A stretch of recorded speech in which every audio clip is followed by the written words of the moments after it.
আসসালামু আলাইকুম গাইস। আজকে আমার নানি বাড়ি আসলাম, নানি বাড়ি যাচ্ছি।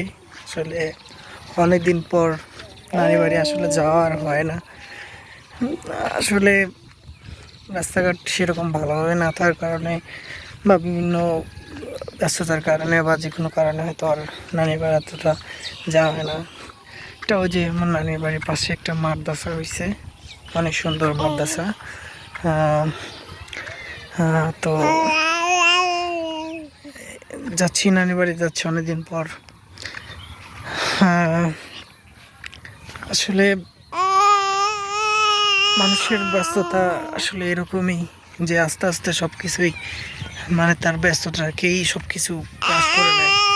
তো আমার বিষয়টা এরকম। আচ্ছা, যাই হোক, ধন্যবাদ। ভালো থাকবেন, সুন্দর এবং সুস্থ থাকবেন।